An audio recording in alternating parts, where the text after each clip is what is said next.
Ciao, sono Alessandro Giordani, sono un chitarrista e oggi mi vedrete parlare dello Short Bass One o Short Bassone.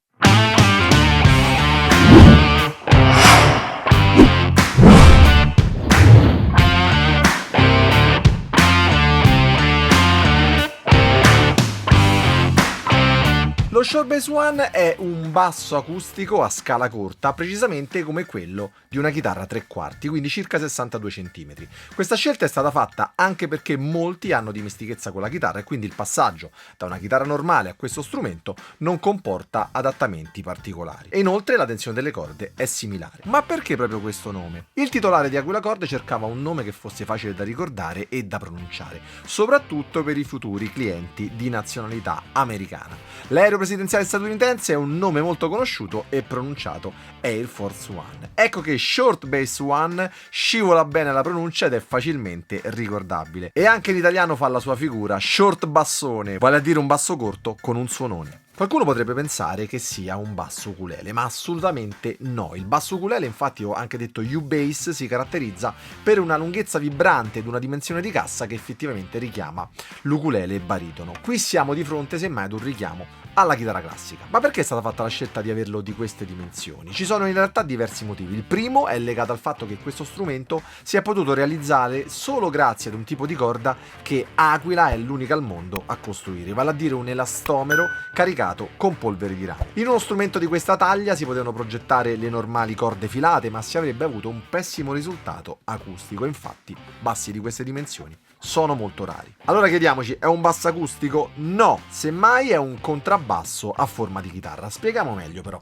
Grazie a questo particolare tipo di corda, la sonorità che si ottiene non è quella propria del basso acustico, ma del contrabbasso. Fatto questo molto interessante che va a coprire un gap che esiste nel campo dei bassi acustici di dimensioni standard. Ma la domanda che può nascere spontanea è: questo strumento va amplificato? Assolutamente no.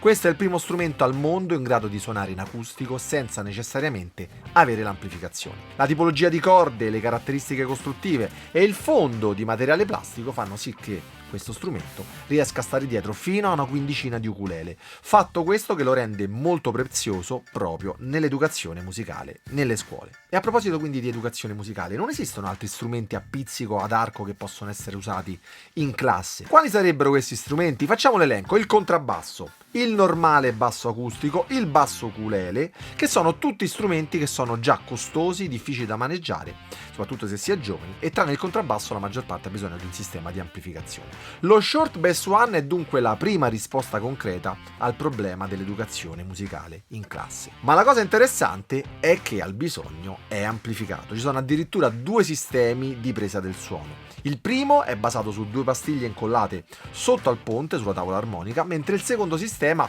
che prevede un preamplificatore già presente sullo strumento, preleva il suono tramite una striscia piezo situata sotto l'osso del ponte. È proprio grazie al preamplificatore che è possibile ottenere un'ampia gamma dinamica e timbrica. A questo punto chiediamoci: costerà un capitale? Assolutamente no. Avendo Aquila infatti di recente sviluppato un basso super micronizzato, lo Short Bass One viene praticamente svenduto perché si deve far posto a questo nuovo strumento. Si parla infatti di circa 310-320 euro. Certamente è un prezzo più ridotto di un U-Bass statunitense. Le corde indicate sono le Thunder Red, le Thunder Black oppure le Thunder Brown. Qual è la differenza? Le prime due hanno un suono sempre potente e più rotondo che ricorda il contrabbasso. Nelle seconde c'è maggior contenuto di metallo infuso e pur avendo stessa tensione sono leggermente più sottili. C'è un maggior sustain e un accenno di una sonorità che ricorda vagamente di più il basso acustico. Non sono migliori o peggiori, è soltanto una questione di scelta. Ma sentiamo la prova sul campo, prima con le Thunder Brown e poi con le Thunder Red.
Ragazzi, a me questo short bass one, short bassone, chiamatelo come volete, è piaciuto tantissimo. Se vi interessa potete acquistarlo sul sito di Aquila Strings, vi lascio sempre il link in descrizione. E vi ricordo, se il video vi è piaciuto, mettete mi piace, doppio mi piace e condividete il video con gli amici. Noi ragazzi ci vediamo la prossima settimana con il prossimo video. Ciao e buona musica!